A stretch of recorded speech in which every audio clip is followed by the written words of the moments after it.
Fish biryani. गरीब मछली वाला मेहमान। समुद्र के तट पर गंगानगर नाम का एक गांव था। उस गांव के ज्यादातर निवासी मछुआरे थे। वे सब हर रोज मछली पकड़ने समुद्र में जाते थे। वहां सवेरे से लेकर शाम तक मछलियां पकड़ते थे।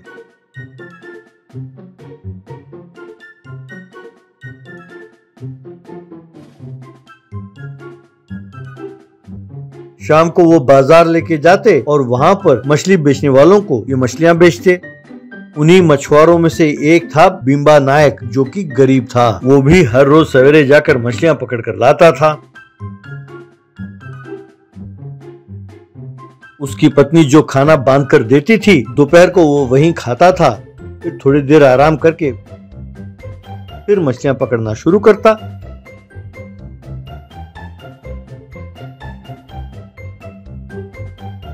फिर पकड़े हुए मछलियों को शाम को बाजार में बेच के जो पैसे मिलते वो अपने पत्नी को लाकर देता था। इतवार के दिन कोई भी मछली पकड़ने नहीं जाता था। उस दिन भीमला घर पर ही रहता था और मछली पकड़ने वाले जाल को ठीक करता रहता था। उसकी पत्नी फिश बिरयानी बनाती थी।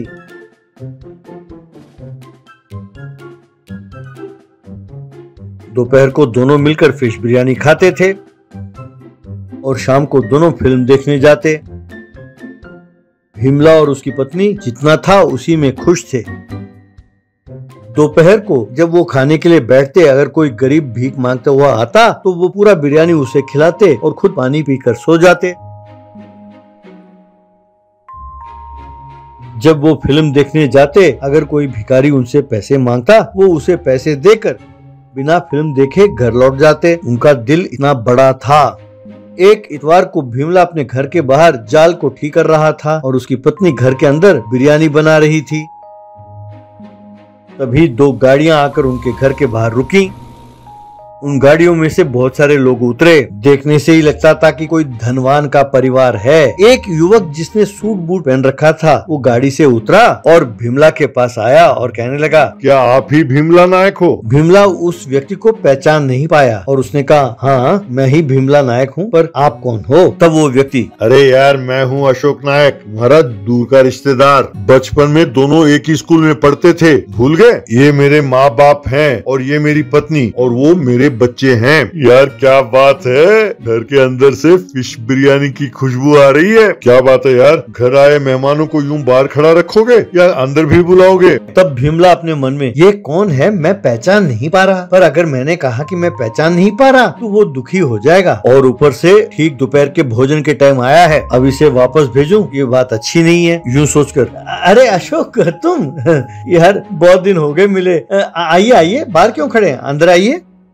भीमला अंदर आया और उसने इन सबको अपनी पत्नी से परिचय कराया। अरे भगवान, मैं कहता था ना कि मेरा दूर का रिश्तेदार अशोक है, वो यही है, ये उसका परिवार है, सबके लिए खाना लगाओ।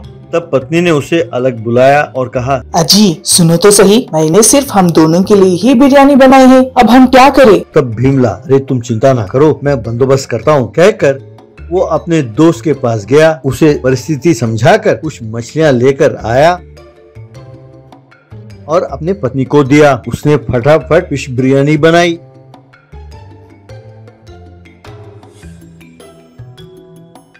वो सब बैठकर पूरा बिरयानी चट कर गए। भीमला और उसके पत्नी के लिए कुछ नहीं बचा।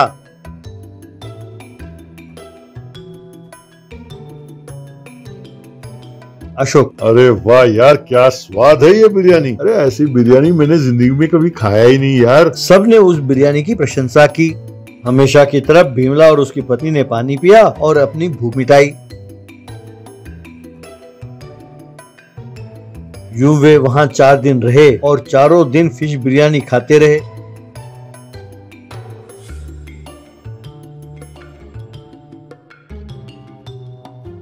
चौथे दिन अशोक, यार भीमला भाई, हम तुम्हारे अतिथि सेवा के लिए सर झुकाते हैं। वैसे मैं जिस काम से आया था वो तो बता दूं। अगर तुम मान जाओ तो मैं यहाँ एक मछलियों का गोदाम बनाता हूँ। खर्चा सारा मेरा होगा, बस तुम्हें उसकी देखभाल करनी होगी और जो लाभ होगा उसमें मैं तुम्हें हिस्सा दूंगा।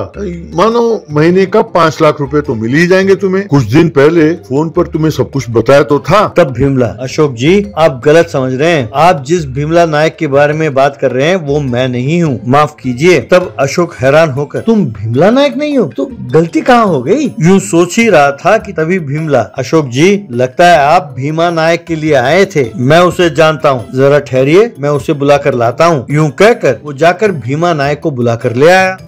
भीमा नायक और अशोक ने एक दूसरे को पहचाना और आपस में बात करने लगे। भीमा नायक, भीमला, मेरे वजह से तुम्हें तकलीफ उठानी पड़ी यार, बुरा ना मानना। तब भीमला, अरे इसमें कौन सी बात है यार, घर आया कोई भी हो वो हमारे लिए मेहमान है, और कहते हैं ना कि मेहमान भगवान का रूप होता है, इसीलिए अशोक और उनके परिवार वालों की हमने खूब सेवा की। तब अशोक, वाकई भीमला तुम बहुत बड़े दिल वाले हो, अगर तुम्हें एतराज ना हो तो भीमा नायक के साथ तुम भी मिल जाओ और गोदाम चलाना शुरू करो, तुम्हें भी अच्छा लाभ मिले, मैं ऐसा प्रबंध करता हूँ। तब भीमला नायक और भीमा नायक खुशी से अशोक और उसके परिवार वालों को प्रणाम किया।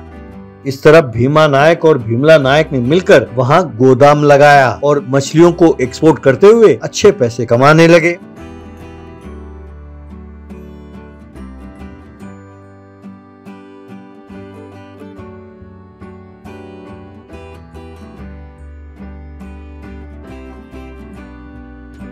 इस तरह भीमला नायक गरीबी से बाहर निकला और घर और गाड़ियां खरीदी और मजे से रहने लगे।